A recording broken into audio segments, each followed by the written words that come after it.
मैं एडवोकेट नृपेंद्र सिंह सिन्हा स्वागत करता हूं आपका अपने यूट्यूब चैनल लॉ डोर में। आज मैं आपको इस वीडियो में जानकारी दूंगा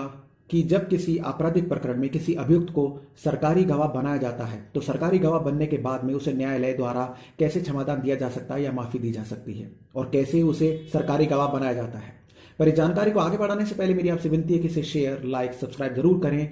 ताकि यह जानकारी किसी अन्य तक भी पहुंचे और वह भी इसे जान सके, समझ सके, इसका लाभ प्राप्त कर सके। तो आगे बढ़ते हैं। अक्सर कुछ मामलों में देखा जाता है कि किसी आपराधिक प्रकरण में यदि अपराधियों के विरुद्ध पर्याप्त साक्ष्य या एविडेंस या वास्तविक वस्तु स्थिति या तथ्य एवं परिस्थितियां जो कि उस मामले से संबंधित हैं यदि न्यायालय के सामने नहीं आ पाती हैं तो उन अपराधियों को जो कि उस अपराध से संबंधित हैं उन्हें दोषमुक्त कर दिया जाता है या फिर छोड़ दिया जाता है।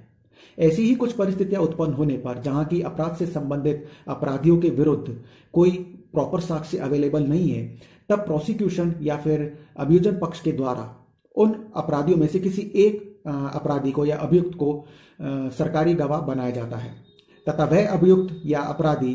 अन्य अपराधियों के विरुद्ध पर्याप्त साक्ष्य, सही वस्तु स्थिति और मामले से जुड़े सभी तथ्य एवं परिस्थितियों को न्यायालय के सामने रखता है जिससे कि उन अपराधियों को सजा एवं दंड दिया जा सकता है।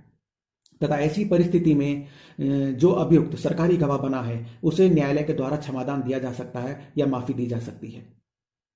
दरअसल दंड प्रक्रिया संहिता यानी कि सीआरपीसी की धारा 306 में सरकारी गवाह बनने और क्षमादान दिए जाने संबंधी प्रावधानों के बारे में बताया गया है। जब किसी आपराधिक मैटर में, किसी आपराधिक प्रकरण में कोई अभियुक्त डायरेक्ट या इनडायरेक्ट तरीके से इन्वॉल्व है या जुड़ा हुआ है तब ऐसी स्थिति में न्यायालय या प्रोसिक्यूशन उसे इस शर्त पर कि वह यदि न्यायालय के सामने अन्य अपराधियों के विरुद्ध सभी साक्ष्यों को और सभी तथ्यों एवं परिस्थितियों को जो कि उस मामले से जुड़े हुए हैं उन्हें रख देगा तो उसे क्षमादान दिया जा सकता है। ऐसा न्यायालय के द्वारा शर्त रखी जाती है उस अभियुक्त के विरुद्ध और यदि अभियुक्त इस शर्त को मानकर अन्य अपराधियों के विरुद्ध सभी तथ्य एवं परिस्थितियां, वास्तविक वस्तु स्थिति और पर्याप्त साक्ष्य उन अपराधियों के विरुद्ध न्यायालय के समक्ष रख देता है तो न्यायालय ऐसी स्थिति में उस अभियुक्त को जो कि सरकारी गवाह बना है उसे क्षमादान दे सकता है, माफी दे सकता है। दंड प्रक्रिया संहिता की धारा 306 के अनुसार क्षमादान 7 साल तक की सजा वाले अपराधों में या फिर 7 साल तक की सजा से ज्यादा वाले अपराधों में भी दिया जा सकता है। इसके अलावा दंड प्रक्रिया संहिता की धारा 307 के अनुसार जो अपराधी या अभियुक्त सरकारी गवाह बना है उस सरकारी गवाह को क्षमादान उस आपराधिक मामले के अंतिम निर्णय होने से पहले ही दिया जा सकता है।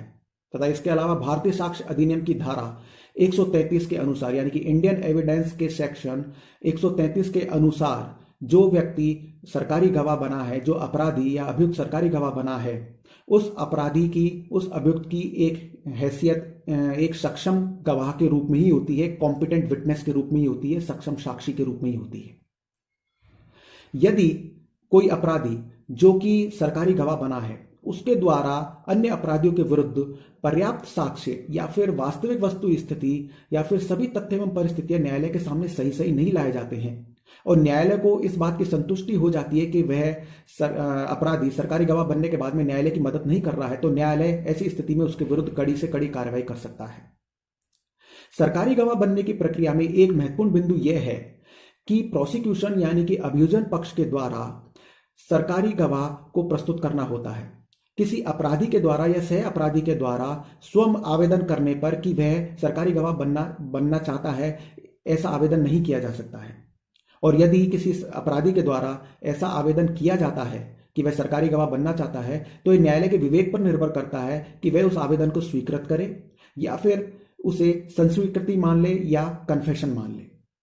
तो इस जानकारी से स्पष्ट है कि यदि किसी आपराधिक मामले में यदि किसी अभियुक्त को सरकारी गवाह बनाया जाता है तथा वह अभियुक्त अन्य अपराधियों के विरुद्ध पर्याप्त साक्ष्य, सभी तथ्य एवं परिस्थितियां न्यायालय के सामने रख देता है जिससे कि उन अपराधियों को दंड मिल सके तब न्यायालय उसे क्षमादान दे सकता है, माफ कर सकता है।